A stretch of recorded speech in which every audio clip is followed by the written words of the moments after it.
Es muy grato, como siempre, un gran honor recibir al señor doctor Julio María Sanguinetti, presidente de la República durante los años 1985-1990 y posteriormente 1995-2000. Presidente, ¿cómo le va? Muy bien, encantado. Una mañana fresquita, preciosa, agradable. Bueno, todavía con los efluvios de Paul McCartney. Sí, ¿tuvo oportunidad de ir?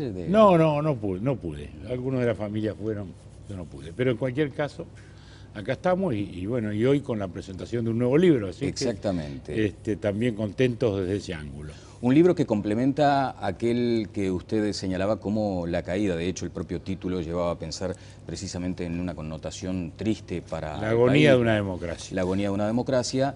Esto instala ahora en el escenario la recuperación democrática. La reconquista, exactamente. Son libros que a su vez son relatos de hechos. Yo insisto en eso. El libro anterior primero sorprendió un poco, porque de un político siempre se espera que haya más opinión, más alegato. Pero no fue el caso, fue un relato riguroso de hechos. Y ahora hago lo mismo. Entonces, creo que son libros que ilustran y son libros que documentan. Detrás de cada afirmación hay un documento, ¿no? Y cuentan toda esa historia, que es una hermosa historia del país también.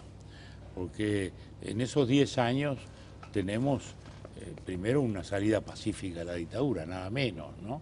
Con un proceso trabajoso, porque ahora a veces da la impresión de que un día nos levantamos, fuimos al supermercado, compramos en un paquetito de la democracia pronta, y no fue así. Desde el plebiscito del 80, que ahí arranca el relato, ¿no? El famoso no y el sí, hasta la elección de noviembre del 84, hay todo un proceso complicadísimo. Porque primero vino aquel milagro de cómo pudimos vencer a la propuesta constitucional que hacía el gobierno militar de la época. Luego vienen aquellos cronogramas nuevos, que cerraban los diarios, que esto, que el otro. Bueno, después la interna. Después viene el Parque Hotel, que al final nos levantamos sin arreglar nada. Es cierto. Bueno, y bueno, al final felizmente el Club Naval, que fue el que abrió y fijó día, fecha y hora para el término de la dictadura. Bueno, un documento interesante. Aquí estamos observando algunas imágenes. Vea usted allí lo que fue ese debate en esta casa, en Canal 4, en aquella oportunidad, Monte Carlo Televisión. Un libro muy documentado y además con fotografías que lo transforman en casi un libro de historia. Ahora, ¿le costó ese ejercicio de tomar distancia, de tener una mirada, ya no digo objetiva, pero acaso imparcial?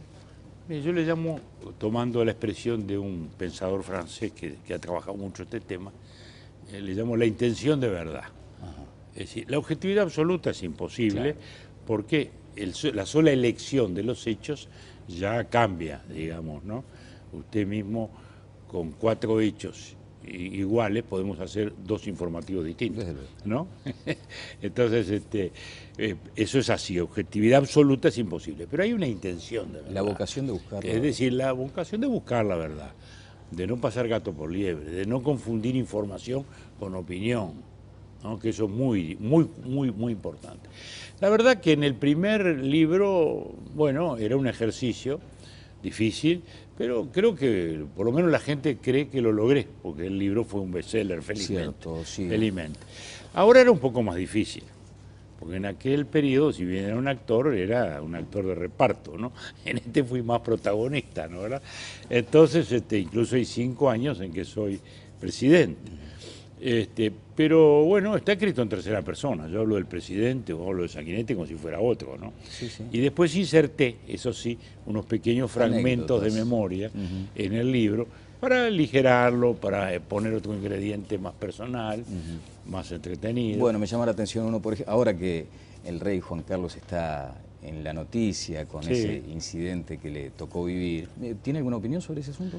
Y bueno, creo que fue un error de mi querido amigo. Es un gran rey, es una gran persona, es alguien que le hizo un gran bien a España, un gran bien a la democracia, un gran bien al mundo hispánico, un gran bien a nosotros también, porque en este proceso la visita de él en aquel momento fue fundamental. Pero bueno, desgraciadamente aún los grandes hombres cometen errores y desgraciadamente lo es. Bueno, más allá de ese hecho, precisamente quería apuntar a eso. La dictadura en su momento veía como un gran logro importante que viniera el rey Juan Carlos aquí. Era un desafío. Y le salió el tiro por la culata. Pero lo que pasa es que el rey, más allá de la voluntad del mismo y de Álvarez y de todo, él era un símbolo.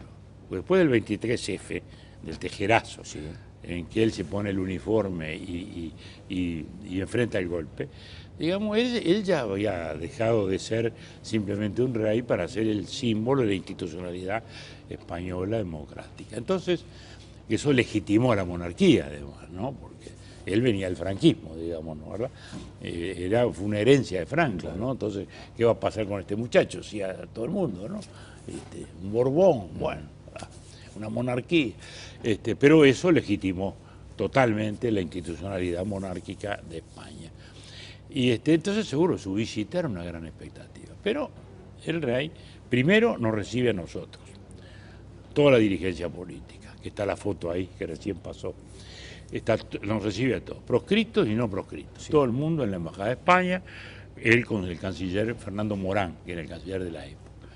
Entonces seguro, la gente no se había anunciado previamente, obviamente que iba a ocurrir esto, pero cuando las radios empezaron a dar, bueno, se agolpó toda una multitud afuera y ese hecho fue un hecho bastante resonante, ¿no? Además que era una válvula de escape además para todas las tensiones. Además que el rey nos recibiera a todos nosotros, bueno, ya fue una cosa muy llamativa. Y luego están sus palabras. Entonces hoy seguro, hoy uno lee un discurso y bueno, sí, la democracia le parece algo trivial, pero en aquella época resonaba como un mandato. Además él encara y dice, ustedes están en este momento encarando negociaciones, porque estábamos en el medio del Parque Hotel. Claro. El Parque Hotel justamente se adelantaron a instalarlo para que cuando viniera el rey dijeran, no, estamos negociando. No, bueno. Entonces él dice, hay negociaciones, yo confío, espero que con el mismo espíritu que hicimos en España se llegue a buen puerto, se reconstruyan las instituciones. Entonces seguro eso fue un cañonazo, ¿no? Obviamente, ¿no? Y fue sin duda una contribución importante. Bien, presidente, ¿por qué el libro en este momento? Porque también permanentemente se genera ese debate en la sociedad respecto a la miopía de las miradas del sistema político respecto a los hechos históricos, o simplemente mirarlo con un ojo, solo, en fin. ¿Usted entiende que esto contribuye a este debate que se está generando sobre lo que se denomina la historia reciente? Yo diría que más que al debate, al esclarecimiento. Ajá. Si usted habla de esclarecimiento, ¿es que no hay luz suficiente? No hay luz suficiente, efectivamente. Primero, no hay luz porque siempre los hechos recientes tienen un valor de memoria para los que los vivimos, que son memorias cruzadas, ¿no? Porque la memoria a veces se identifica con la historia y es un grave error, como lo insisto en el propio libro, ¿no? La memoria es su recuerdo, subjetivo, es mi memoria, es la memoria de otro, ¿no? Entonces, y hechos que no están en la memoria, porque entonces la historia es otra cosa, la historia es una reconstrucción que toma todas esas memorias y toma, como digo, hechos que no están en la memoria. Si hoy usted le pregunta a alguien en la calle, ¿usted se acuerda del banco italiano? ¿Qué banco italiano? Bueno, esa fue la primera quiebra de banco, claro, de una catarata y quiebra de bancos que ya el día que tomamos posesión del gobierno sabíamos que venía. Y esa era la mayor preocupación que teníamos, porque uno no sabía si el lunes no se quebraban 2 o 3 bancos y ya sabemos lo que quiere decir eso. Es decir, hay hechos que se pierden en la memoria, como es natural. Claro. ¿No, verdad? Estábamos en plena crisis de la deuda externa, ¿no? Había ocurrido el default de México y todas las calles de todas las ciudades de Latinoamérica con los carteles no pagar la deuda externa. Y usted en esa circunstancia tenía que mantener el temple, el semblante de que la transición debía ser en paz, sabiendo que había bancos sin plata fundidos. Teníamos todos esos temas, teníamos la deuda externa que no podíamos pagar y había que ver cómo la negociábamos, los bancos fundidos y las tensiones políticas propias de un momento en el cual los militares se estaban entregando, pero entre ellos había tendencias fuertes, algunas muy negativas para la salida, que estaban esperando que pegáramos un tropezón. Del otro lado teníamos tupamaros presos políticos, sobre todo del Partido Comunista, en fin, que estaban presos. Ese 1 de marzo, fíjese si las memorias eran distintas, ¿no? El 1 de marzo del 85 yo estaba diciendo el discurso y nuestro actual presidente estaba preso todavía, ¿no? Si habrá memorias distintas. Bueno, todas esas memorias hay que ponerlas para entender lo que ocurrió. Ahora, la mirada hemipléjica no corresponde a un solo sector. En todos lados. En todos lados hay, yo diría, minorías hemiplégicas. Y digo minorías porque la sociedad uruguaya siempre votó por la reconciliación.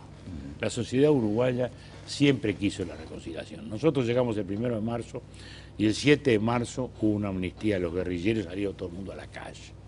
Todo el mundo a la calle. Delitos de sangre amnistiados totalmente, liberados los responsables, los otros delitos amnistiados totalmente, en fin. Luego vino el problema con los militares. En aquel momento no estaba, porque no había denuncias contra los militares y los propios militares no habían querido, no habían hablado de ninguna amnistía, porque ellos creían que habían actuado con los códigos de la guerra y no había nada más perdonar. ¿Siente dolor cuando se le exige más acción en materia de derechos humanos y específicamente en una mano más firme contra los militares? No, mire, no, al revés. Yo lo que siento es que simplemente hay un error. Nuestro proyecto fue un proyecto de paz, basado en el perdón recíproco, como lo dice toda la historia nacional. Está el libro de don Juan Pibel Devoto, que se escribió en aquellos años, La amnistía, la tradición nacional, y que don Juan lo escribe para fundamentar una amnistía a los tupamaros, ¿no, verdad? Para la necesidad de una amnistía. Eso es, porque luego las perspectivas se confunden, digamos. En aquel momento defender amnistía era defender a los tupamaros. Lo que pasa es que no se pensaba que una vez que hubiera una amnistía iba a haber hacia el otro lado si venían denuncias, porque usted perdona a todos o no perdona a nadie. Y esa es la tradición histórica en los 3 grandes episodios del siglo XIX y en los 2 episodios bélicos del siglo XX, 1904 y 1933. Siempre hubo amnistías, porque son el choque entre uruguayos, el choque entre ciudadanos por razones políticas. Entonces, ¿cómo se resuelven? Seguro, como decía un viejo maestro de derecho nuestro, ¿no? Dice, es una solución política por un conflicto emocional, ¿no? La amnistía después no la aplaude nadie, pero en ese momento la disfrutan todos. Y si hoy tenemos paz, y si hoy tenemos libertad, y si hoy podemos decir que hicimos la transición sin un muerto, sin un herido, sin una insurrección, es por eso mismo. En el mismo momento, fíjese lo que era la Argentina, con la Semana Santa, con los cara pintadas y con el rebrote guerrillero de la tablada, muertos, heridos, un lío fantástico. Bueno, por supuesto, usted puede discutir lo que quiera, pero lo que no se puede discutir en esa materia son 2 cosas. Primera, la eficacia de la amnistía. Es decir, acá no hubo más ni sublevación militar, ni sublevación de nadie, ¿no? Primera cosa, porque el gran argumento en contra de la amnistía a los militares era se van a sentir insubordinados, muy bien, nada de eso ocurrió. O sea, eficacia nadie puede discutir, sirvió la paz. Segunda cosa, nadie puede discutir que el pueblo la apoyó. El pueblo apoyó todo este proceso. La amnistía a los militares se votó 2 veces favorablemente. Entonces, yo diría que eso está liquidado. Lo cual no quiere decir, porque nunca quiso decir, que no se siga investigando la verdad, que no se sigan buscando restos como se están buscando. Bueno, todavía con los efluvios de Paul McCartney. Sí, ¿tuvo oportunidad de ir? No pude. Algunos de la familia fueron, yo no pude. Pero en cualquier caso, acá estamos y bueno, y hoy con la presentación de un nuevo libro. Así exactamente. Que también contentos desde ese ángulo. Un libro que complementa aquel que usted señalaba como La caída. De hecho, el propio título llevaba a pensar precisamente en una connotación triste para la agonía de una democracia. La agonía de una democracia. Esto instala ahora en el escenario la recuperación democrática. La reconquista, exactamente. Son libros que a su vez son relatos de hechos. Yo insisto en eso. El libro anterior primero sorprendió un poco, porque de un político siempre se espera que haya más opinión, más alegato. Pero no fue el caso, fue un relato riguroso de hechos. Y ahora hago lo mismo. Entonces, creo que son libros que ilustran y son libros que documentan. Detrás de cada afirmación hay un documento, ¿no? Y cuentan toda esa historia, que es una hermosa historia del país también. Es muy grato, como siempre, un gran honor recibir al señor doctor Julio María Sanguinetti, presidente de la República durante los años 1985-1990 y posteriormente 1995-2000. Presidente, ¿cómo le va? Muy bien, encantado. Una mañana fresquita, preciosa, agradable.